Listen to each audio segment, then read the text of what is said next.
Olá, aluna! Olá, aluno! Sejam bem-vindos! Eu sou o professor Igor Guedes Ramos e a gente está na disciplina de História da Filosofia Moderna. Essa é a nossa quarta teleaula, denominada Iluminismo. O Iluminismo, antes da gente discutir o que foi efetivamente o Iluminismo, e os seus desdobramentos, como, por exemplo, o idealismo kantiano, a gente precisa entender o contexto histórico desse movimento filosófico tão fundamental para, digamos, pôr fim à filosofia moderna e dar início à filosofia contemporânea. Porque o iluminismo ele vai fazer parte desse contexto, ele vai ser, desse contexto histórico, ele vai ser influenciado por um contexto histórico e vai influenciar um contexto histórico. Tá? Então ele está imbricado para entender efetivamente o que seria esse movimento filosófico, precisamos compreender os fatos, os acontecimentos que o circundam. O contexto. No quadro, eu trago para você quatro grandes eventos, digamos assim, quatro grandes processos, ou, como queira, quatro grandes revoluções que vão influenciar e serão influenciadas por esse movimento filosófico que nós denominamos de iluminismo.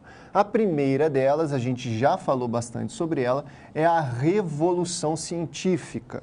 Tá? Revolução Científica começada no século XVII, e, basicamente, em linhas gerais, ela está em processo até os dias de hoje, porque os métodos da ciência estão sempre se transformando, a ciência é um processo crítico, basicamente, e essa crítica é fundamentada na racionalidade, na lógica, na experimentação, no teste empírico, ou seja, todas as metodologias que vão contra o que se produzia antes, a forma de se produzir conhecimento antes, que seria ou o pensamento mágico hermético, em que poderia, que o sobrenatural estava envolvido nas ações do mundo, que a mágica poderia controlar o sobrenatural, ou a ideia de que a verdade já está dada na tradição, na autoridade, nas coisas antigas. A Revolução Científica vai inverter essa lógica, vai falar, não, é a racionalidade e empiria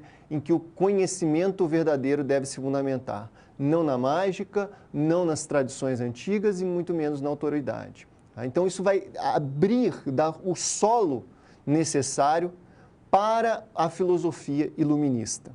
Outra revolução fundamental desse momento, que vai influenciar e será influenciada pelo iluminismo, eu trago no quadro, é a questão da Revolução Americana. E a gente já pode descer aqui, na Revolução Francesa também.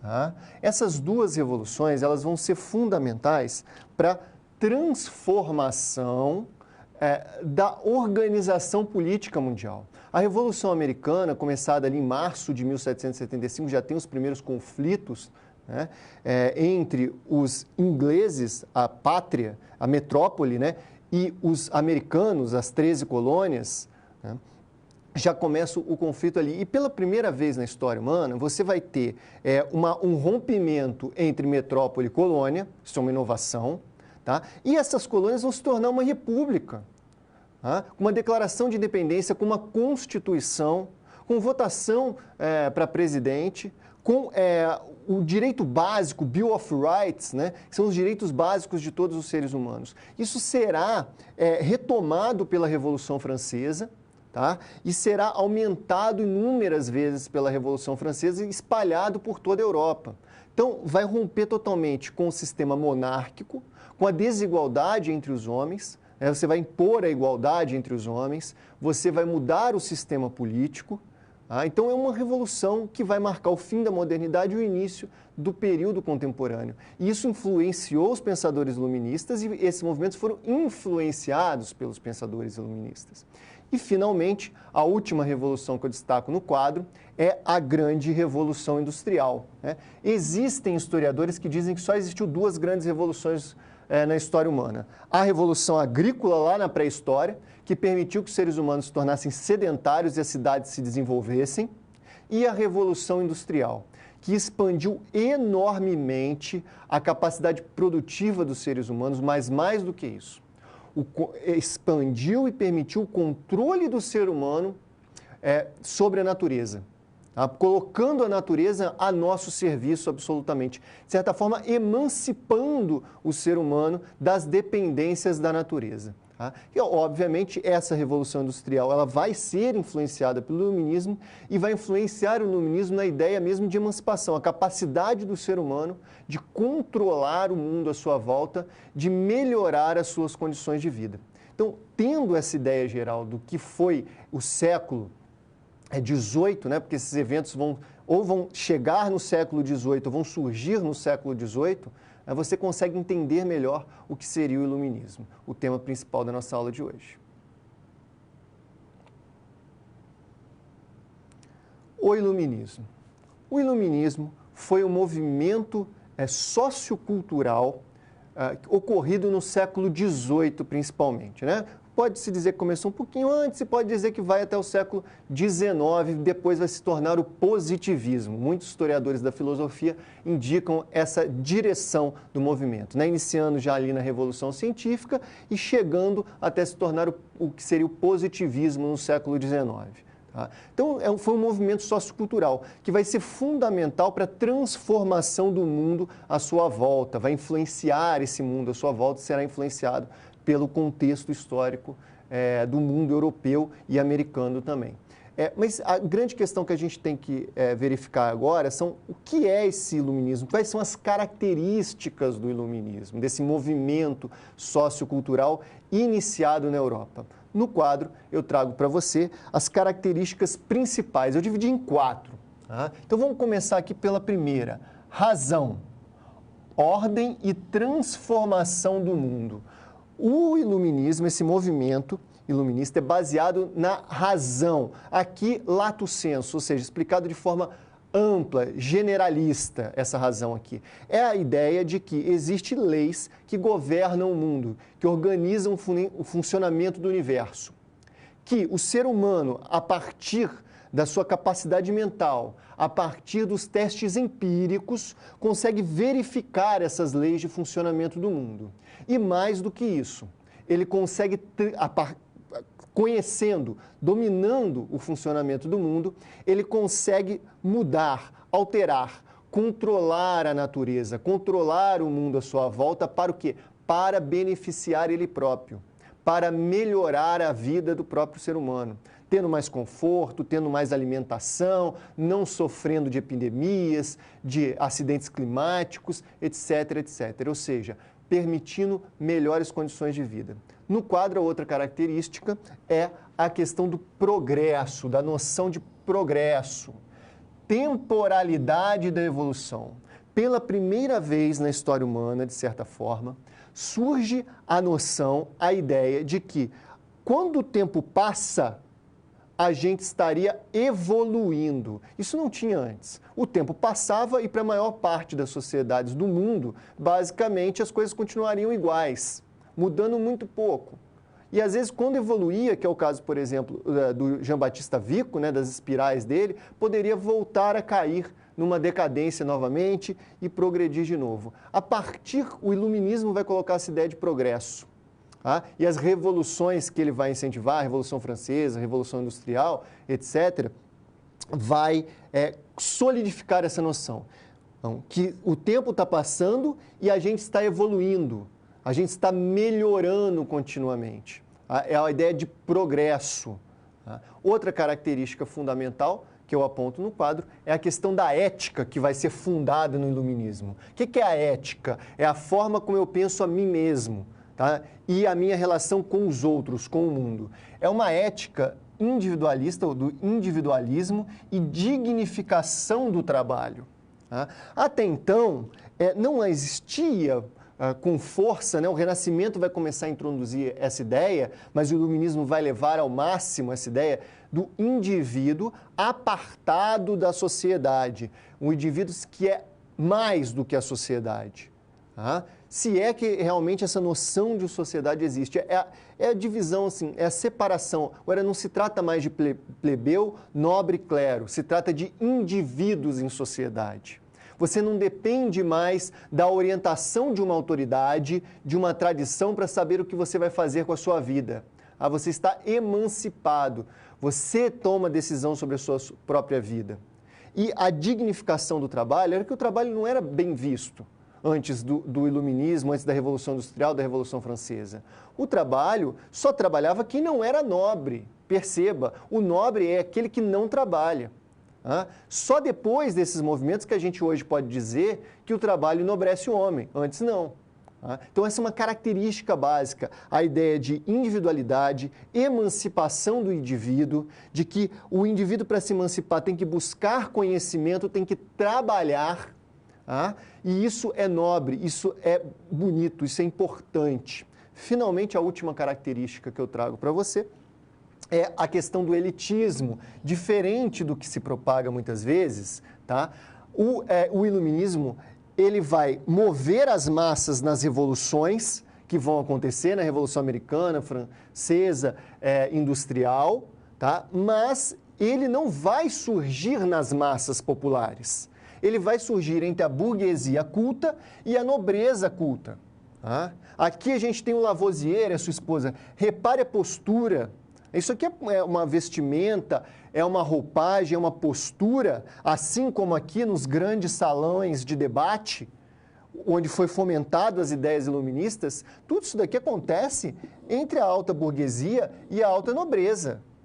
Não está a massa, o popular não está aqui nesses elementos, certo? Então, essas são as 4 características básicas do iluminismo. Avançando um pouquinho, a gente tem que entender os efeitos bem práticos do iluminismo. É que eu estou denominando aqui de improvement, ou melhorias, tá? Porque o iluminismo é a aplicação da ciência para a melhoria da vida humana, tá?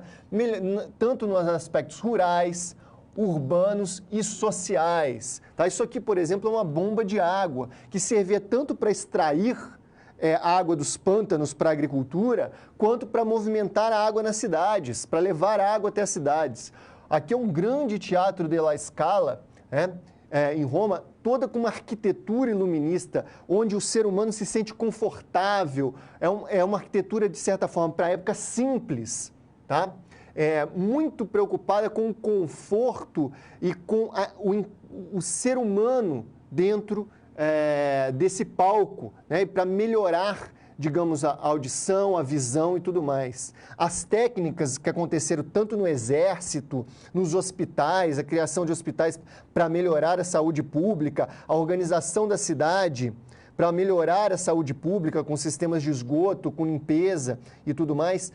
As escolas serão organizadas para aumentar o conhecimento, né? A ideia, por exemplo, de organizar as salas de aula, de forma a melhorar o conhecimento, a ideia da caligrafia para treinar os corpos, para melhorar a escrita, para melhorar a produção de conhecimento, tudo isso são ideias iluministas sendo colocadas em práticas, tanto para moldar a sociedade, quanto para transformar a natureza em prol dos seres humanos, seja via organização urbana, melhorias urbanas, sistemas de esgoto, sistemas de água, no ambiente rural também, com a drenagem de pântanos, com a melhoria das rotações trienais, né? Seja até na arquitetura. Tá? Então, todo um processo de transformação inspirado pelo iluminismo, que é a aplicação da ciência para a emancipação humana, seja das agruras naturais, seja das agruras sociais, propriamente ditas. E o grande exemplo disso na política é o que eu trago no quadro. Como eu disse, o iluminismo, ele não vem das massas, tá? Ele está na nobreza. E é por isso que a gente fala que um desdobramento político do movimento iluminista, desse movimento intelectual, cultural, social, é o despotismo esclarecido, também denominado de reformismo ilustrado. E aqui a gente tem o nosso iluminista luso-brasileiro, o Marquês de Pombal, né, que reformulou o Brasil. Não foi só ele, foi um primeiro-ministro de Portugal Brasil, né, porque ainda era colônia, mas também você vai ter Catarina da Rússia, Frederico da Prússia, José II da Áustria. Aqui a gente tem o José I, é o monarca, né, em que o Marquês de Pombal é ministro, mas repare que nesse quadro mostra tudo isso, é a política absoluta monárquica, né, que parece um contrassenso, o iluminismo vai colocar fim às monarquias absolutas, mas, ao mesmo tempo, essa monarquia absoluta utilizou o conhecimento, repare na papelada aqui, né, para moldar o mercantilismo, para moldar a economia, para moldar a cidade, para reconstruir as cidades. Tá? Então, o iluminismo foi um movimento que surge na elite, tá? É absorvido pelos próprios governos monárquicos da sua época, e ele serve exatamente para isso, para organizar a sociedade, para moldar a natureza, para a emancipação humana.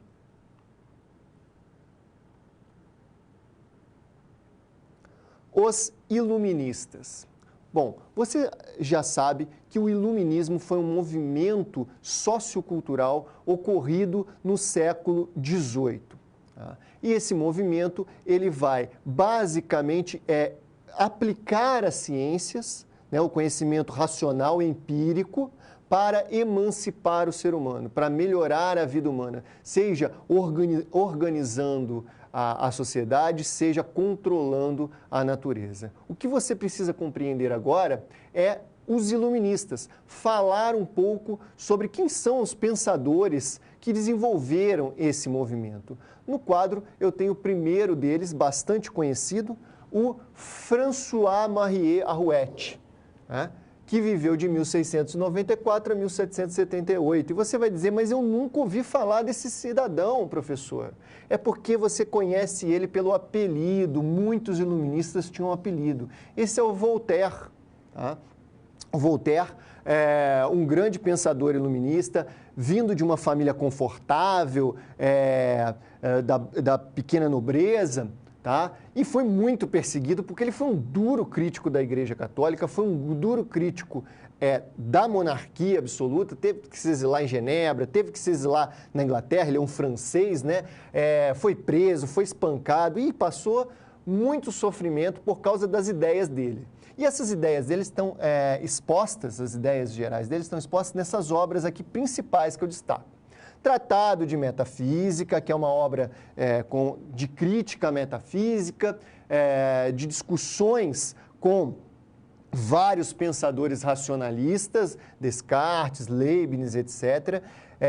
Aqui também há uma crítica ao filósofo ignorante, também é um trabalho mais, digamos, científico. E entre esses dois a gente tem a grande obra, a grande novela dele, que é o Cândido, né, que tem aquele doutor Pangloss, e o personagem principal é o Cândido, que eu já retomo para comentar sobre ele, mas destacando aqui essas últimas duas obras, o Ensaio sobre os Costumes e o Espírito das Nações, que é uma obra histórica, e esse outro aqui, o Ensaio sobre a Tolerância, que é para refletir sobre a necessidade de tolerância cultural e religiosa. Né?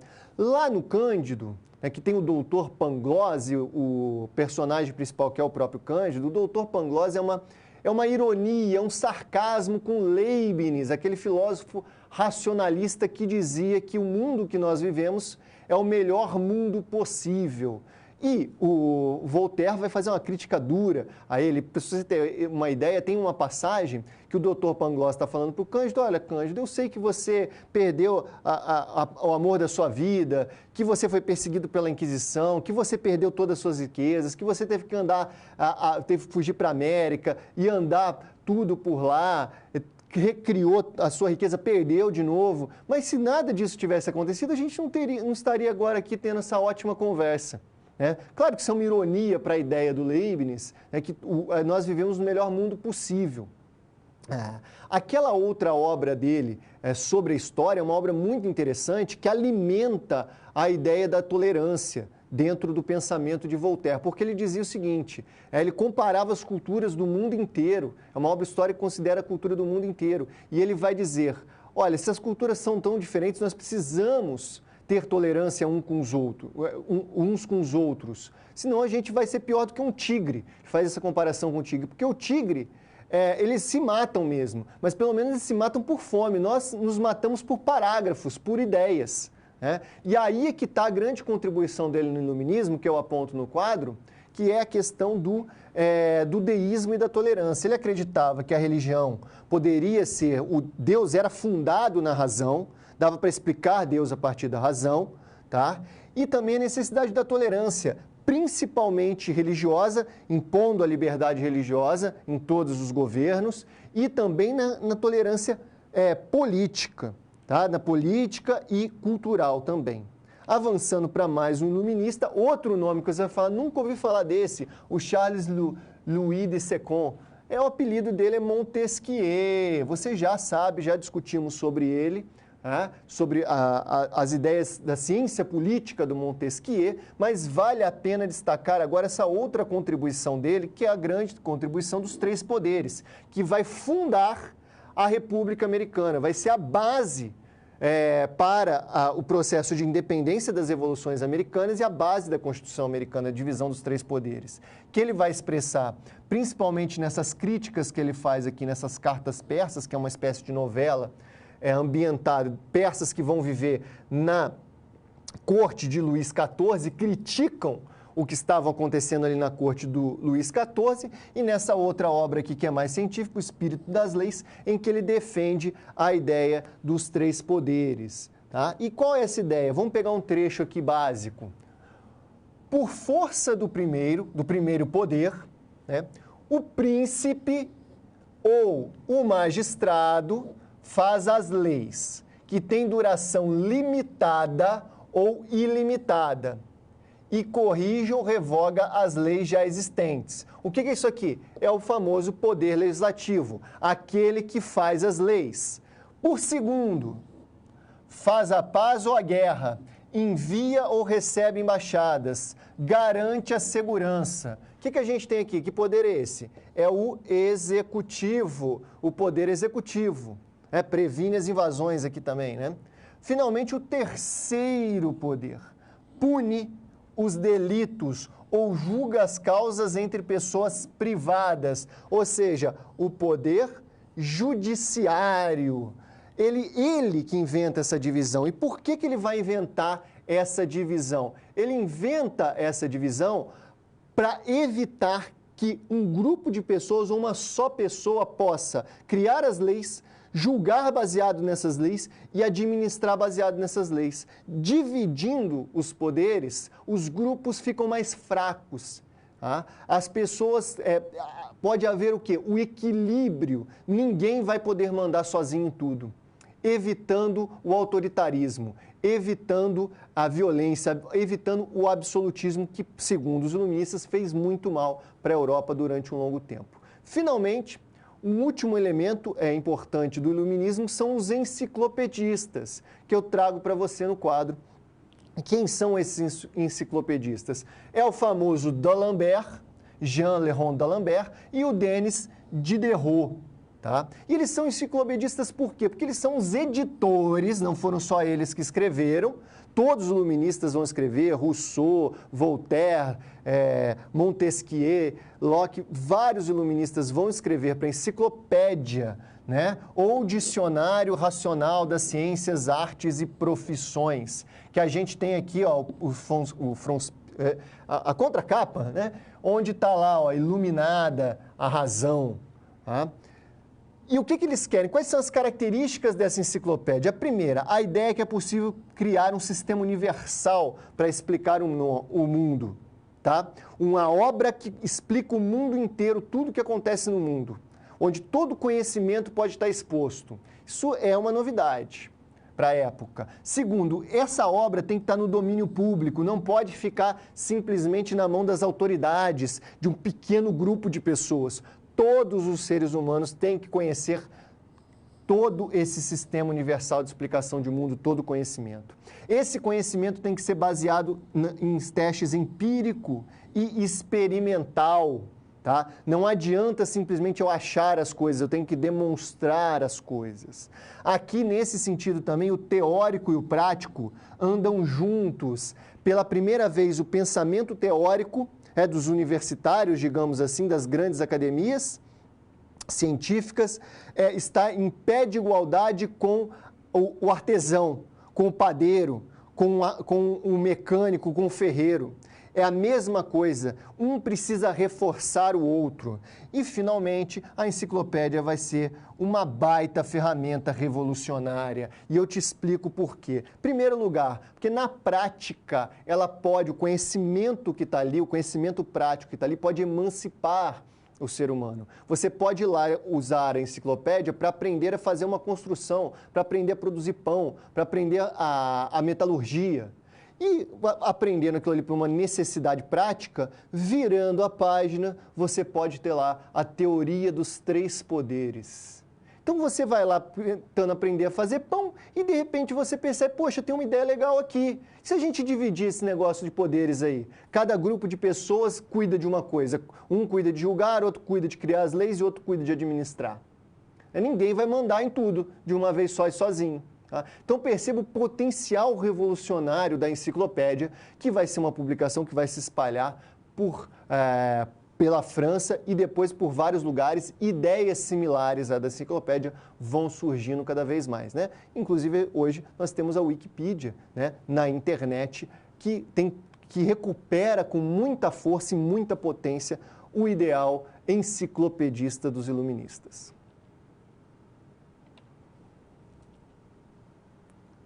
Empirismo e tábula rasa. Tábula rasa é uma expressão que foi muito utilizada por John Locke e, de certa forma, ela é a base dessa forma de produzir conhecimento que nós denominamos de empirismo. O empirismo está em oposição ao racionalismo, presente principalmente no pensamento cartesiano. No quadro, eu trago um esboço para a gente entender o que seria o empirismo. A base do empirismo é essa daqui: conhecimento fundado na experiência sensível. Isso significa o quê? Que os nossos sentidos, tato, a visão, o paladar, o olfato, a audição, todos os nossos sentidos, é por aí que a gente conhece o mundo, é por eles que a gente produz conhecimento, É a partir do contato com o mundo, a partir da experiência sensível, que o nosso cérebro simplesmente processa essas informações e produz conhecimento. Mas ele só pode processar, ele só pode produzir conhecimento a partir da experiência sensível. Porém, é fundamental a gente fazer essa diferenciação que eu trago aqui logo embaixo. Logo embaixo. O que o empirismo defende é a experiência sensível, objetiva e racional. Porque muita gente fala, aquela pessoa tem experiência, Aquela pessoa passou por uma determinada experiência de vida, que foi boa, foi ruim, ela tem já uma experiência profissional, Isso é uma experiência subjetiva, intuitiva. Por exemplo, o professor Igor dá aula há mais de 10 anos, então ele tem uma experiência profissional. Mas isso aí remete a uma subjetividade minha, uma questão minha. Ou eu passei por determinadas coisas na minha vida que mais ninguém passou por determinadas experiências. Isso aqui não é empirismo. O empirismo é o racional objetivo. Por exemplo, a temperatura que que a água congela, Qualquer um pode observar isso empiricamente e repetir essa experiência. Ela é impessoal, ela independe. No nível do mar, a água congela a 0 graus. Ou, no nível do mar, a água evapora a 0 graus. Qualquer ser humano que passar por essa experiência vai observar a mesma coisa. Então, o empirismo o conhecimento é produzido apenas pela experiência. É sensível, mas é objetivo e racional. Ele vai falar, basicamente, contra o racionalismo, o empirismo. E por quê? Porque o racionalismo dizia, que o conhecimento já está na mente humana, já é inato, uma série de raciocínios matemáticos que simplesmente reflete o que está na natureza. E o Locke vai ser o grande crítico disso, como eu trago no quadro. Ele vai colocar várias perguntas contra esse racionalismo, defendendo a ideia de tábula rasa, ou seja, que o ser humano nasce sem ideia nenhuma e que ele vai adquirindo com contato com a vida. Ele vai criticar, por exemplo, a ideia de que existem consensos universais que os racionalistas defendiam. Só pode haver consenso porque as ideias já estão na mente. Ele vai falar, realmente existem? Se você olhar para as populações que vivem no mundo, você vai perceber que não existe consenso sobre nada, basicamente. Então, não seria possível as ideias já estarem na mente. Isso não dava para dizer, existe consenso porque as ideias já estão na mente. Se elas não estivessem na mente, nunca haveria consenso. Mas espera aí, nem sequer existe consenso universal entre os seres humanos. Tá? E aqui aquela questão, na mente, sem a mente perceber, como que uma ideia pode estar na sua cabeça sem você perceber? Na época parecia um bom argumento, tá? Mas depois, mais para frente, a gente vai ter o Freud que vai mostrar que isso é bem possível. Olha a frase dele aqui, que embasa mais ainda essa questão do empirismo, a grande defesa do empirismo do Locke. Gostaria que alguém procurasse imaginar um gosto que nunca tenha sido experimentado por seu paladar, ou fazer uma ideia de algum perfume cujo odor nunca tenha sentido. Como que você vai falar que uma determinada coisa cheira a algo ou um gosto que você nunca sentiu? Só é possível produzir conhecimento no contato sensível com o mundo, senão você não tem nada, sua mente é uma tábula rasa, ou seja, é completamente vazia a mente humana. Ela surge do contato com o mundo. Aí tem a noção básica dele de produção de ideias, né? Que são, primeiro você parte das ideias simples e depois você vai para as ideias complexas. O que isso quer dizer? Que você observa elementos do mundo, simples você vê a água congelando, né? Aí você começa a observar quando ela congela. Aí você percebe que quando está 0 graus ali, ela congela. Né? E aí você percebe que, peraí, não é em todo lugar que ela congela a 0 graus. Se você está no alto de uma montanha, ela congela em outra temperatura. Então você vai partindo de ideias muito simples, da natureza que você observa e vai compondo, vai montando com outras ideias. Então, o empirismo basicamente é isso. Todo conhecimento que o ser humano produz vem do contato dele com o mundo a partir dos seus sentidos, desde que esse conhecimento seja objetivo e racional.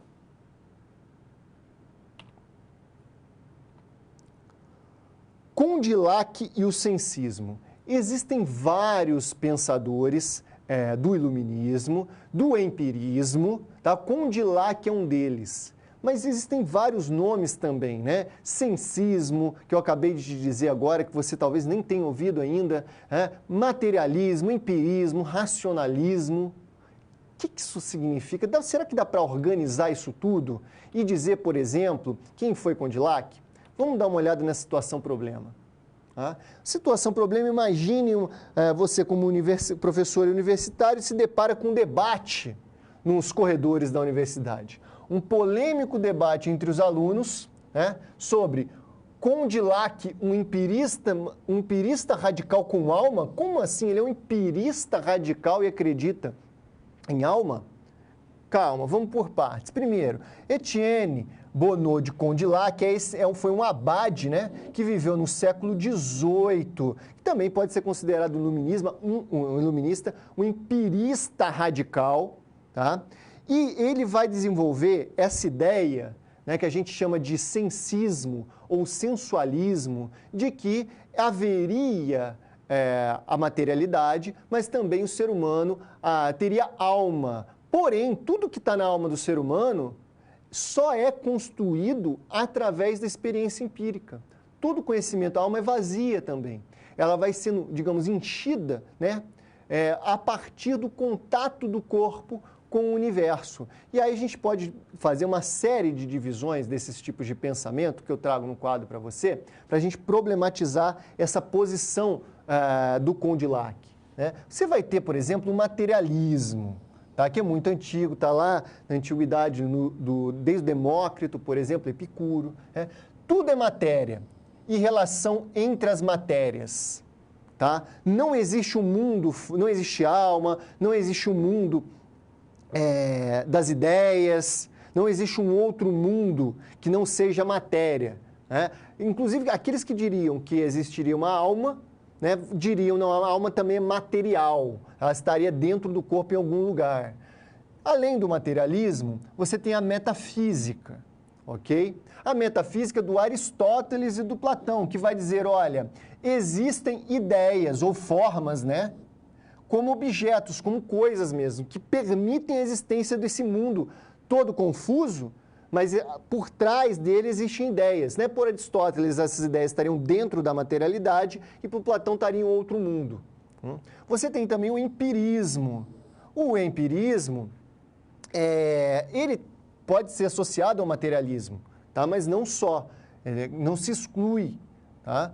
Todo conhecimento é oriundo da experiência sensível. Tá? Então, ele é muito prático para o materialismo. Mas você pode ter empirismo e acreditar em alma, como é o caso do Condillac. Você tem o racionalismo, que vai dizer, ó, o conhecimento ou as habilidades em geral, a habilidade racional de pensar, são inatos à mente humana, já está na mente humana. Você não aprende em contato com o mundo, você simplesmente lembra dessas coisas quando você está em contato com o mundo, porque as ideias têm que estar lá na cabeça já, senão elas não podem surgir do nada. Que é o quê? Aqui é que tem uma posição ferrenha. E, finalmente, você tem a posição do Condillac, né? O sensismo ou sensualismo, que vai dizer o quê? Olha, há uma divisão entre corpo e alma, né? Existe o corpo, o material é a alma espiritual, tudo na alma surge do contato com o mundo. Essa alma, o conhecimento que essa alma guarda só vai existir por causa do contato com o mundo. Então, assim, a gente consegue resolver a nossa situação, o problema. O que é o Condillac, afinal de contas, nesse universo todo? Condillac é um sensista por se diferenciar dos racionalistas, tá? Uma vez que considera a experiência e as sensações como fundadoras de todo o conhecimento. Né? O racionalista diz que não. E habilidades também. O conhecimento e a habilidade são todas produzidas pela experiência, a habilidade de processar as ideias no cérebro, né? E também ele vai ser diferente por se diferenciar dos materialistas, que negam a existência de alma, tá? Do espírito. Então, ele vai estar numa outra posição, que a gente tem, então, que diferenciar tanto do racionalismo, quanto do empirismo, do materialismo, simplesmente, porque ele tem essa peculiaridade, que depois vai ser seguida por outros pensadores do período e posteriores.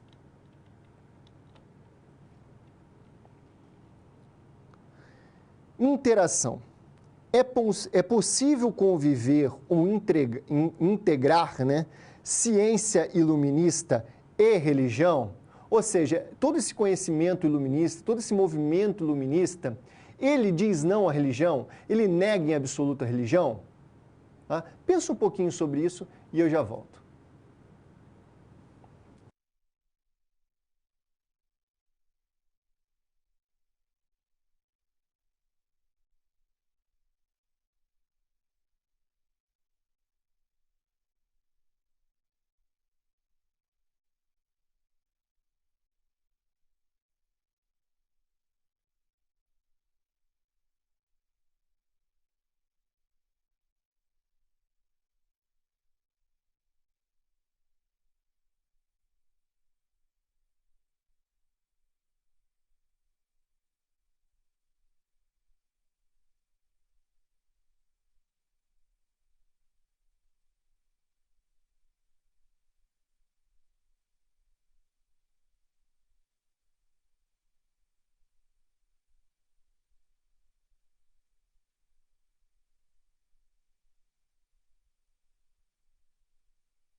Voltamos. E aí, pensou? É possível integrar, juntar a ciência iluminista e a religião? Ou você diria que o iluminismo, esse movimento sociocultural, ele abole completamente a religião? Bom, corretamente, não podemos dizer que o iluminismo é contra a religião. Nem o maior crítico, o iluminista mais crítico da religião, que é o Voltaire, né, ele vai dizer que não existe religião, muito pelo contrário. Ele vai defender, em primeiro lugar, que existe Deus, porque é racional existir Deus. Ele vai dizer, olha, se nós olhamos um relógio todo difícil, todo complexo, uma mecânica difícil de ser recriada, a gente sempre pergunta, quem foi o artesão que criou esse objeto tão complexo? Por que ao olharmos o universo, que é muito mais complexo, a gente não vai dizer que existiu um artesão que criou esse universo? E ele nem diz, o Voltaire também, que as religiões devem ser abolidas. Ele vai dizer, é preciso ter tolerância, é preciso ter liberdade religiosa, para que a gente pare de brigar por parágrafos, como ele dizia, e que as pessoas possam se emancipar e crer na fé que melhor lhe aprouver. E isso, então, um não exclui o outro. E a mesma coisa a gente pode dizer sobre o Abade de Condillac, né? Que é um membro da igreja que defende a existência da alma humana, mas ao mesmo tempo usa todo o pensamento empirista, cria toda uma discussão sobre a produção do conhecimento a partir da experiência sensível, da produção de um conhecimento objetivo e racional a partir das experiências. Então, uma coisa não exclui a outra.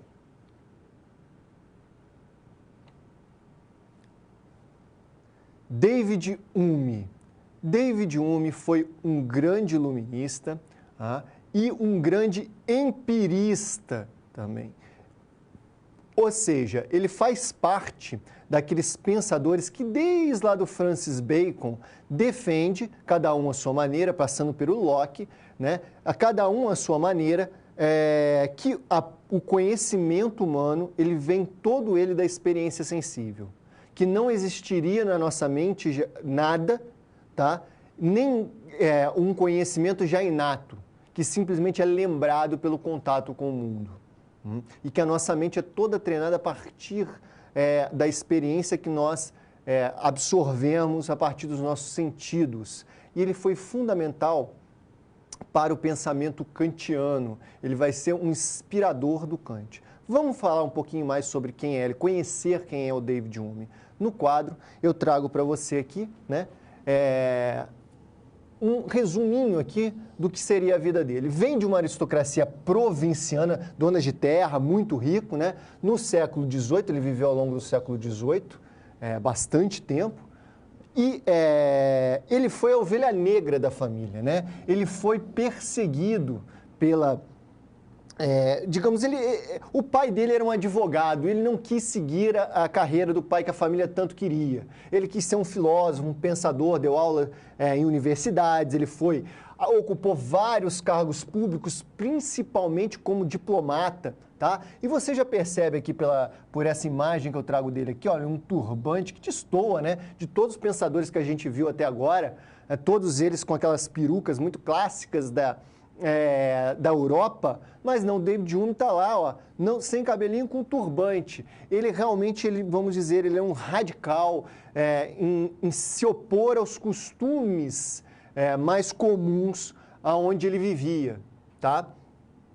E ele foi um grande diplomata, foi muito respeitado, apesar de ser considerado um radical. Eu trago aqui para vocês as obras principais dele, né, que Tratado sobre a natureza humana, em que ele vai discutir quais são as características próprias do ser humano, vai dizer que a natureza humana é racional e emocional ao mesmo tempo. Vai ser fundamental para a gente entender a ética dele, tá? Já já a gente fala sobre isso, mas antes vamos ver outra obra aqui, Investigação sobre o Entendimento Humano. É aqui que ele vai defender o empirismo dele. Como que ele vai demonstrar como o conhecimento humano é produzido a partir da experiência sensível. Finalmente, uma obra dele bastante vamos dizer, polêmica e de caráter político é a história da Inglaterra, de 1762. Essa obra ele vai fazer, vai ser um marco, vai servir para o Winston Churchill, vai se inspirar nessa obra para escrever os livros dele posteriores, tá? O grande estadista inglês. Ele vai voltar lá no século I, o David Hume, e contar toda a história da Inglaterra até as revoluções inglesas do século XVI. É interessante que ele faz uma inversão. O primeiro volume dessa obra, ele começa no século XVII, né, nas revoluções inglesas. E aí vai ter muita discussão se ele está tomando posição no que estava acontecendo, tal, que não estava fazendo história, mas que era um discurso político e tudo mais. Mas a grande questão é que ele vai inaugurar, de certa forma, essas grandes histórias e que vai servir de inspiração para vários outros pensadores. E certamente tem ali uma postura política muito forte. Mas no quadro eu trago para vocês o que importa para a gente nesse momento, que é o empirismo humiano, né? Como que ele pensa a produção do conhecimento. Então, para ele, a natureza do pensamento humano, ele vem de ideias simples a ideias complexas. O que quer dizer isso? É mais ou menos o mesmo sistema do Locke, né? Que é aquela ideia, você parte por uma noção simples, algum acontecimento simples, e depois você avança, ele vai juntando pedaços, vai percebendo regularidades, ligando uma coisa com a outra e cria conhecimentos complexos. Tá? Por exemplo, todo dia você vê que o Sol nasce. O Sol nasce, você consegue observar, uma ideia simples, o Sol nasce. Aí você vai percebendo que tudo disso vai acontecendo. Então você percebe uma regularidade. Aí você pode dizer, olha, todo dia o Sol nasce mais ou menos 6 horas da manhã. Então você parte de uma ideia simples e vai juntando elas, vai percebendo regularidades nas coisas que estão acontecendo e vai criando ideias complexas. Tá? Outra característica do empirismo dele que eu trago no quadro, que aí ele vai destoar um pouco do Locke e vai ser considerado radical, é as relações de causalidade entre as coisas empíricas. Ele vai partir de um pressuposto cético e empírico. O que eu quero dizer com isso? Né? Bom, você já descobriu que o Sol nasce todo dia mais ou menos às 6 horas. Você partiu de uma experiência sensível, formou-se uma ideia simples na sua cabeça e você ligando várias ideias simples, você teve uma ideia mais complexa. Porém, ele vai dizer o seguinte, olha, mas não passa disso. Isso não significa que amanhã o Sol vai nascer. Ou seja, essa ideia complexa não é universal que serve para sempre. Você não pode afirmar isso. Por isso que ele é um cético empirista radical. Você nunca pode dizer que existem leis universais que vão durar em todo lugar e para sempre. A única coisa que você pode dizer é que existem regularidades no mundo. Tá? Regularidades que você observa empiricamente. Outra crítica que ele tem, e aí principalmente em relação aos racionalistas, eu trago no quadro a René Descartes, que dizia, eu penso, eu logo existo, como se eu fosse um dado universal, como se a minha identidade, a minha consciência fosse universal, fosse pura, digamos assim.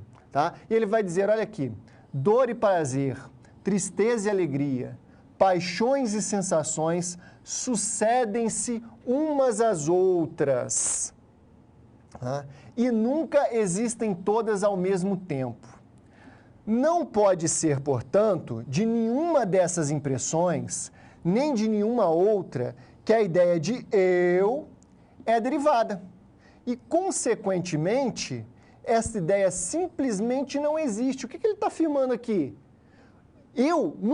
Nós seres humanos, ao longo das nossas vidas, as nossas sensações e as nossas ideias mudam o tempo todo, inclusive o nosso comportamento. Então é impossível existir um eu puro, básico, universal e para sempre, de onde todo conhecimento muda. Porque a nossa identidade, para o Hume, é construída historicamente. Nós estamos o tempo todo nos transformando. Tá? Claro que os seres humanos podem ter determinadas características, mas se você parar para pensar mesmo, você não é igual quando você era bebê. É impossível. Tá? Então não existe um eu absoluto. É uma crítica dura ao Descartes. E, finalmente, a ética dele, que ele vai defender a ideia de sentimentos diretos e indiretos. Ele vai dizer, olha, o nosso comportamento ele é muito pouco racional. E a racionalidade, ela, de certa forma, é incapaz de controlar os nossos sentimentos que vão criar nossos comportamentos, que vão incentivar os nossos comportamentos, tá? E ele vai dizer, ó, primeiro a gente tem sentimentos simples, de dor, por exemplo, e prazer, tá? Porque você bateu aqui na minha mão, eu estou até com uma ferida aqui na mão nesse momento, né? Eu senti dor quando isso aqui aconteceu, eu não quero mais sentir isso daqui, tá?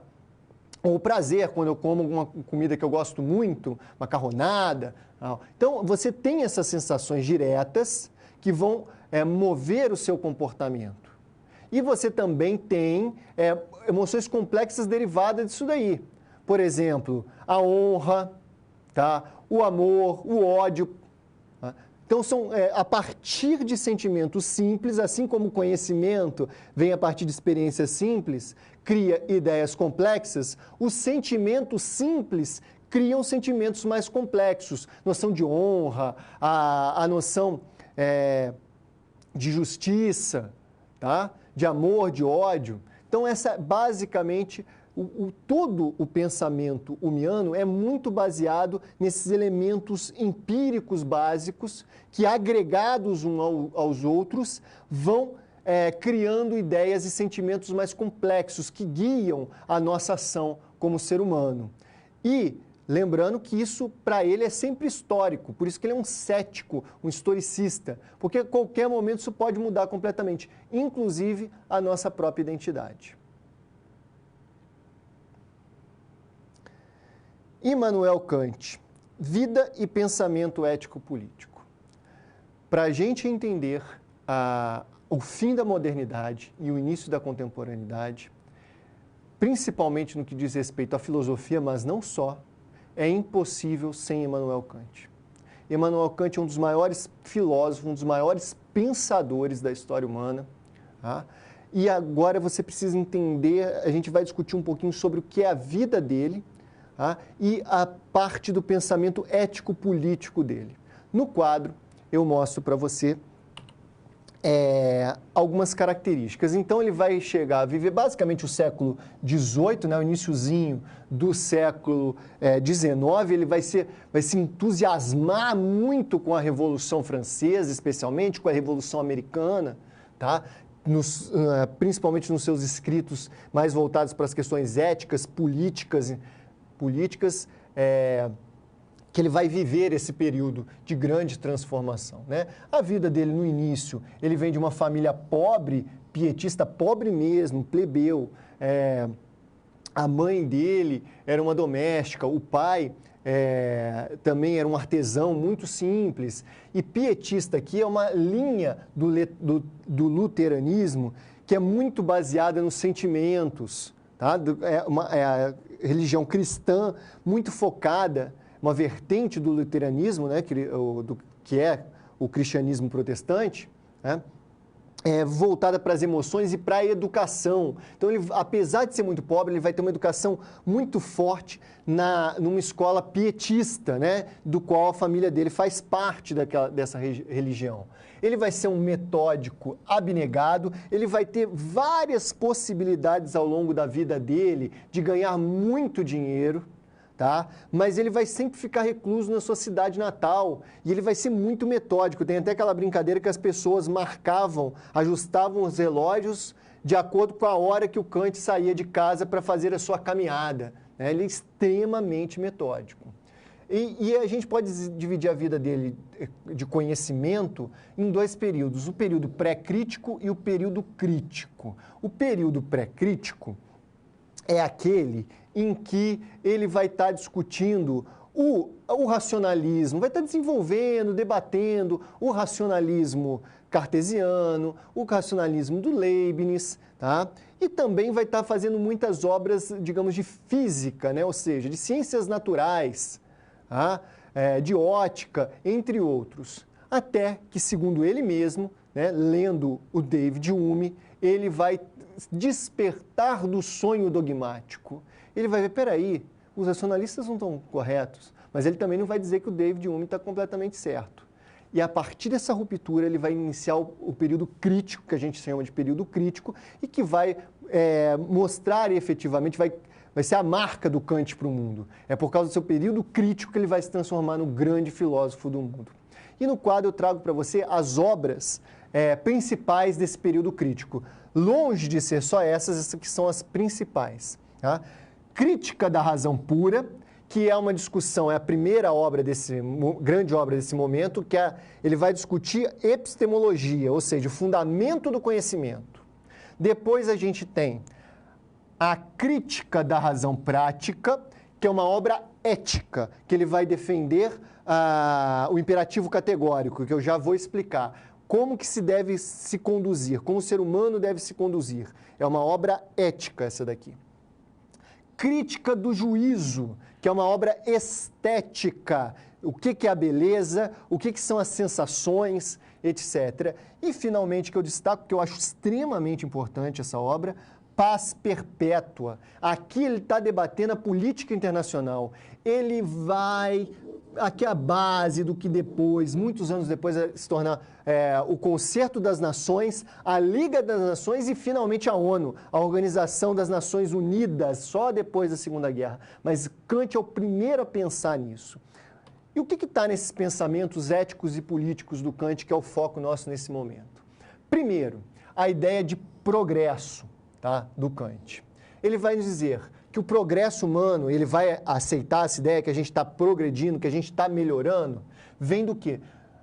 É o resultado da contradição humana, natural, cultural. Ele vai dizer, olha, o homem naturalmente ele é egoísta, ele busca as coisas para si.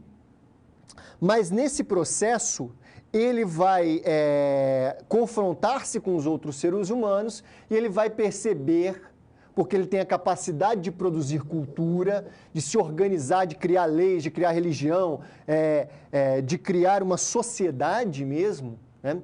Ele vai perceber, olha, é melhor a gente trabalhar junto para alimentar as nossas necessidades naturais. É melhor, então, a cultura vai moldar os seres humanos para essas necessidades egoístas dele serem melhores atendidas do que se a gente fosse simplesmente agisse de forma natural, sempre buscando os nossos interesses individuais.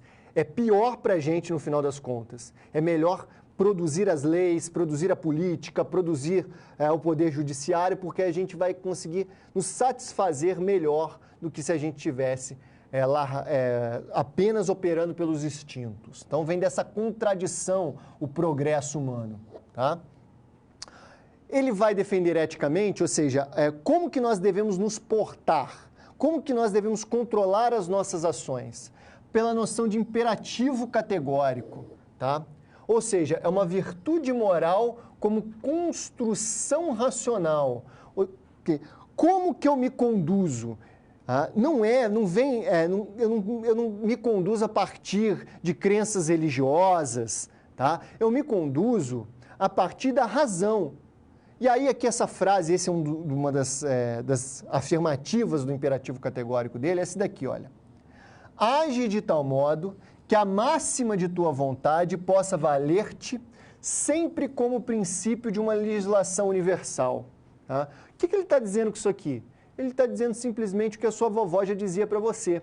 Está dizendo, não faça com o outro o que você não quer que façam com você. Tá?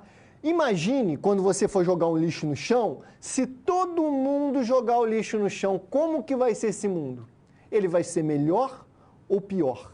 É o que a gente chama de ética dos princípios. Tá? Você vai se conduzir de acordo com esse princípio básico. O que eu estou fazendo, se todo mundo fizer, vai ser bom ou vai ser ruim? Tá? Então, essa é o que ele chama de imperativo categórico, que é agir racionalmente a partir de um princípio. Qual o princípio é esse? Eu decido se eu faço ou não faço alguma coisa de acordo com essa noção básica. Se todo mundo fizer o que eu estou fazendo, o mundo melhora ou piora? Esse é o princípio básico de orientação racional da sua ação individual. Outro tema que vai se desdobrar dessas discussões ético-políticas dele, é o ponto no quadro, é a questão do concerto das nações, né? Que é a organização de todos os estados. Ele vai defender a autodeterminação, que cada país deve cada povo deve se autodeterminar, decidir suas leis, né? E também ele defende a ideia que precisa de uma Constituição universal, um conjunto básico de regras, de leis, né, que sirvam para todos os povos do mundo. E também oriente a ação entre os povos, para que não vire uma guerra o tempo todo, tá? Para que eles não estejam sempre brigando entre si. Então seria uma Constituição universal para melhorar a vida de todos os povos, baseado naquela ideia de progresso dele, né? Se todos os estados ficarem brigando, a gente não vai levar a nada. Vamos criar regras para evitar as brigas e a gente se ajudar, tá? Então, assim, o mundo poderia progredir. De certa forma, foi isso que aconteceu.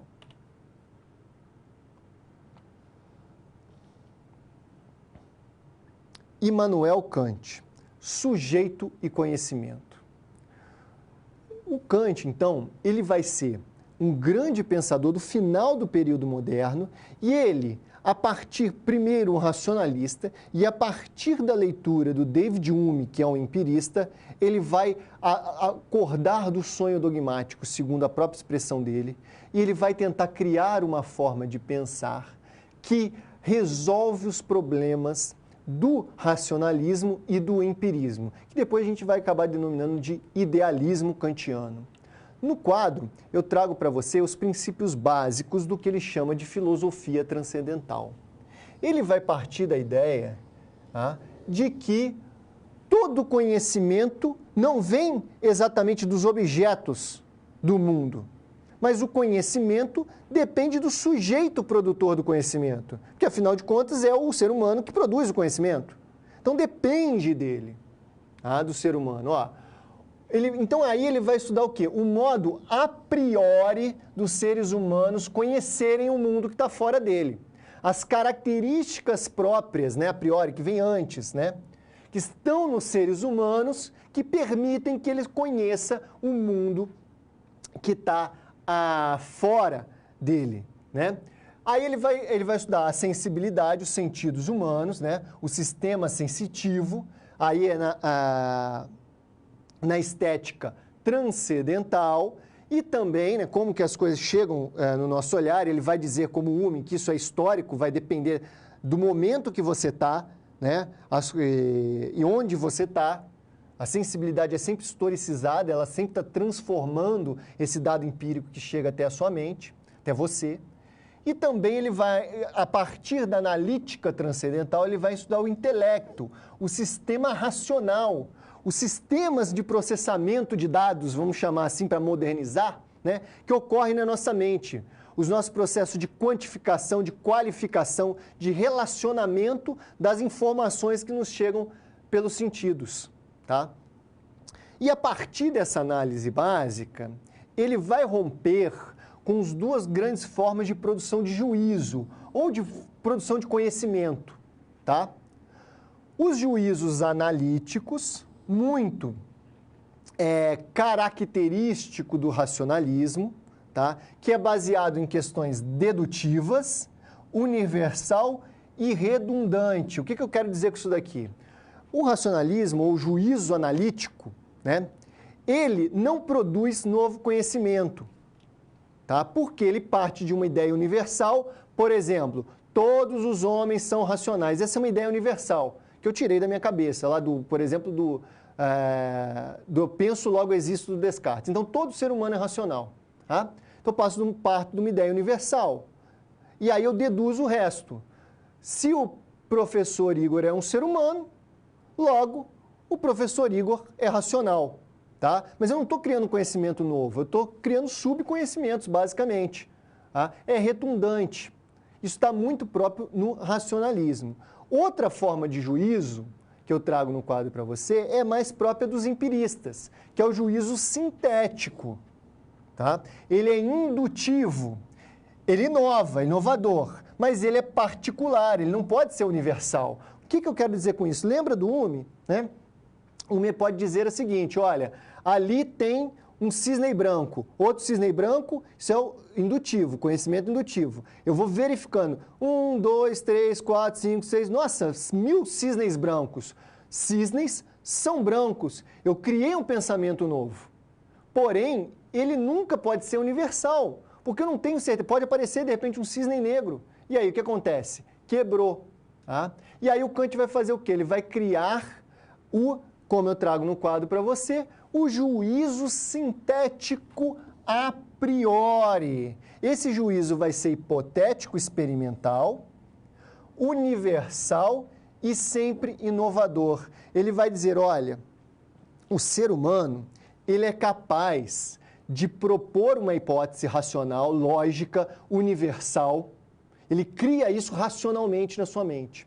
E aí ele vai para o mundo para experimentar, para testar por experimentos empíricos, para ver se essa hipótese, essa explicação que ele criou é verdadeira ou falsa. Então, ao mesmo tempo, ele cria conhecimento novo e cria um conhecimento que é universal também. É a base do método científico, de certa forma, né, de forma bem simples, é a base do método científico até hoje. Você cria uma hipótese explicativa para um fenômeno e aí você testa isso empiricamente. Se funcionar o teste, quer dizer que é uma verdade que pode ser considerada universal. Avançando mais um pouco no pensamento dele, a gente tem aqui o processo de produção de conhecimento. Tá? É muito importante isso daqui. Acompanhe essa leitura aqui comigo, depois eu venho aqui nessas imagens. Eles compreenderam que a razão, está falando dos pensadores anteriores, que a razão vê só aquilo que ela própria produz, segundo o seu desígnio, e que, com os princípios dos seus juízos, segundo as leis imutáveis, ela deve estar na frente e obrigar a natureza a responder às suas perguntas. E, por assim dizer, não se deixar guiar por ela com rédeas. Por quê? Caso contrário, feitas ao acaso e sem um desígnio pré-estabelecido, nossas observações não corresponderiam à lei necessária, que, no entanto, a razão procura e na qual necessita. Ele está dizendo aqui o que eu expliquei para você. A gente tem que partir de um juízo, de uma hipótese anterior e testar na natureza. Tá? Não tem como produzir conhecimento se não for assim, porque senão a natureza ela não vai gerar um conhecimento racional simplesmente pela observação. E o conhecimento racional, se está só na mente humana, não serve para nada, porque ele pode simplesmente não se confirmar na natureza. E aqui o procedimento de produção do conhecimento no Kant é baseado nessa sequência que eu trago aqui para você. Primeiro, o que ele chama de númeno, e que na verdade a gente nunca atinge plenamente. Né? Aqui eu dei o exemplo da tartaruga. Né? A tartaruga, se você olhar, tem milhares de tartarugas completamente diferentes uma da outra. Né? E em cada época histórica, em cada momento da vida da tartaruga, ela vai estar diferente. A gente nunca atinge a realidade na sua plenitude. O nosso conhecimento não atinge a realidade na plenitude. Ele vai passar, a realidade vai passar primeiro pelo sistema sensível, a sensibilidade, por exemplo, a visão. Tá? Depois ele vai ser processado no intelecto, nessa espécie de computador que quantifica, relaciona, qualifica o que passou, as informações que nos chegam. E a gente produz, então, fenômeno. Tá? Que chega, o conhecimento é baseado num fenômeno. O que é esse fenômeno? Ele não é o número, ele não é a realidade pura, ele é o conhecimento racional humano. Ele não é a tartaruga em si, ele é a tartaruga para o conhecimento. Ele é a tartaruga para os seres humanos. E essa tartaruga para os seres humanos é um conhecimento verdadeiro e nos ajuda a interferir no mundo. Por exemplo, salvar as tartarugas da extinção, quando a gente conhece efetivamente o que é uma tartaruga. O que é ética? Afinal de contas, você sempre ouve essa palavra. O que é ética? Né? Você sempre ouve ética. E eu te pergunto, o que é ética, afinal de contas? Ele é um ramo da filosofia. É um ramo da filosofia que basicamente estuda o comportamento humano. No quadro eu trago uma situação, um problema que pode ajudar a gente a trabalhar melhor essas noções de ética. Né? Ser ético, uma pessoa ética, né? A gente fala, aquele médico é ético, ele segue as normas éticas da profissão.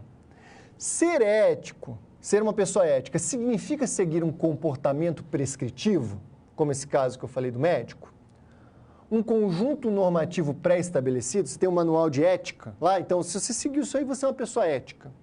O que é ética, afinal de contas? Não. Existem várias vertentes filosóficas que tratam da ética, ou seja, várias formas de explicar o melhor tipo de comportamento humano.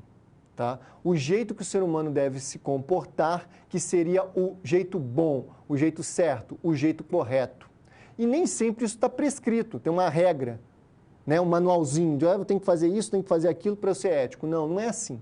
Tá? No quadro eu trago um sistema básico aí de vertentes éticas para a gente discutir. Temos lá cósmico, que eu estou chamando aqui de cosmos, né? Que é lá da antiguidade, Aristóteles, Platão. Ser ético é o seu comportamento está adequado à sua natureza. Eu vou usar o exemplo aqui da tortura, tá? Para discutir dentro de cada vertente dessa daqui. Então, se você tortura alguém para essa vertente aqui, antiga, bom, se a sua natureza é ser um torturador, se a tua posição no mundo é ser, sei lá, um capataz de escravos, né? Um carrasco para punir os criminosos, se é da sua natureza isso, você está sendo ético ao fazer esse ato. Tá? Se essa é a sua função no mundo, é a sua função no cosmos. Avançando mais um pouquinho, na questão religiosa, principalmente vamos pensar aqui no catolicismo, né?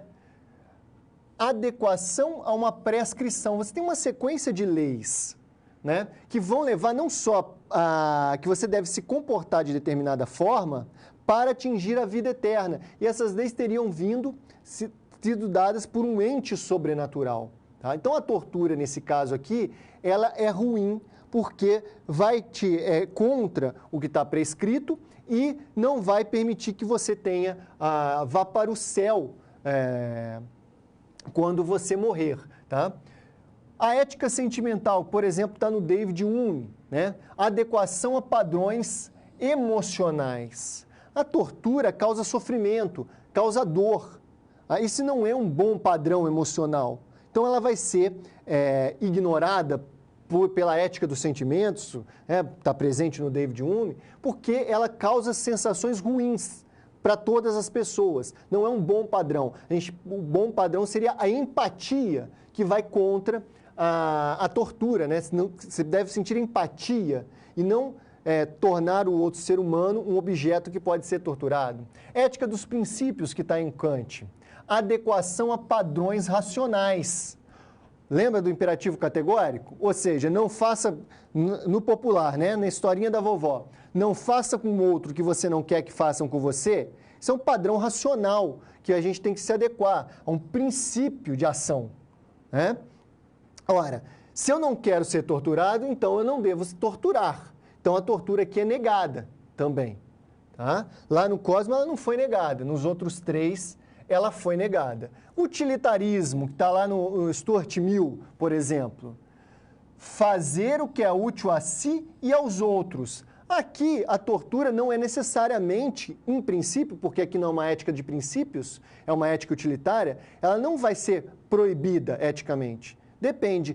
Se eu estiver torturando alguém, um terrorista, por exemplo, e aí eu vou salvar milhares de vidas por causa dessa tortura, dentro da ética utilitarista seria aceitável, porque eu estou sendo útil para um número muito grande de pessoas. Tá? Então, o meu comportamento não é naturalmente recriminado. Outra aqui, a ética relacional. Fazer o que foi acordado. Ou seja, o que está na lei, tá? O que foi combinado por todos os seres humanos. Se na sociedade que a gente vive é proibida a tortura, foi feito um acordo, então não é ético torturar, porque é uma ética relacional, uma ética dos acordos. É ético, você pode dizer que uma coisa é boa ou ruim, se ela está dentro ou fora do acordo celebrado. Então, no quadro, eu trago a resposta para você. Ética é um campo de conhecimento que investiga os comportamentos humanos, buscando indicar o caminho para a felicidade, para o bom, o belo, o justo, etc. Ela não é simplesmente um manualzinho que você deve seguir. É uma série de reflexões sobre o seu comportamento, mecanismos para refletir o nosso comportamento. No quadro, eu trago para você aí o nosso momento de interação, uma questãozinha bem rápida. Atualmente, que tipo de ética predomina no Brasil? Pensa um pouquinho sobre isso. Que ética que predomina hoje no Brasil? Já já eu volto com a discussão.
Voltamos. E aí, pensou? Que tipo de ética dessas várias vertentes que discutimos predomina hoje no Brasil? Bom, eu não tenho essa resposta.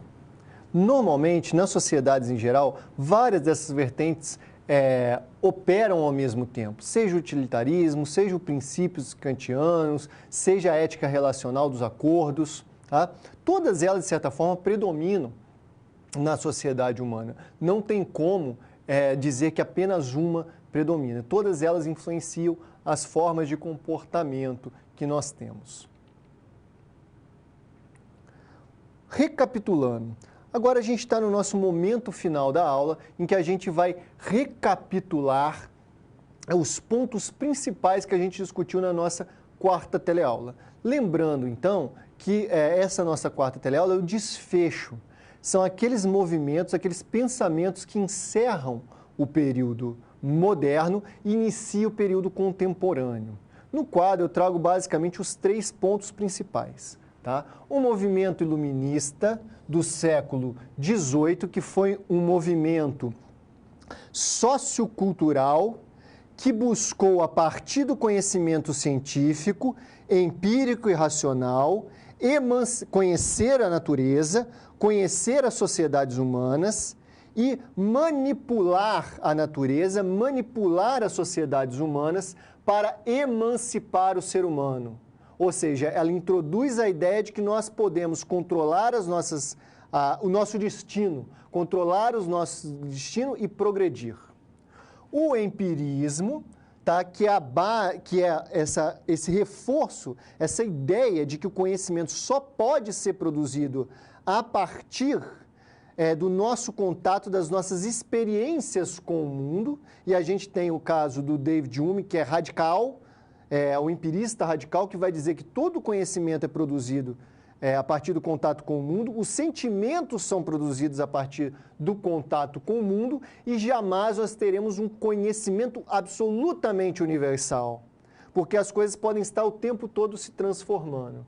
E, finalmente, a gente tem o pensamento que vai criar o rompimento com a Idade Moderna e fundar a filosofia contemporânea, que é o idealismo kantiano.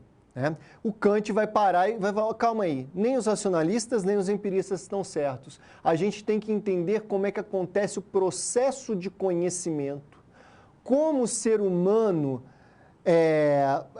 o funcionamento do cérebro humano, dos processos de relacionamento, quantificação, qualificação que o cérebro humano cria, tá?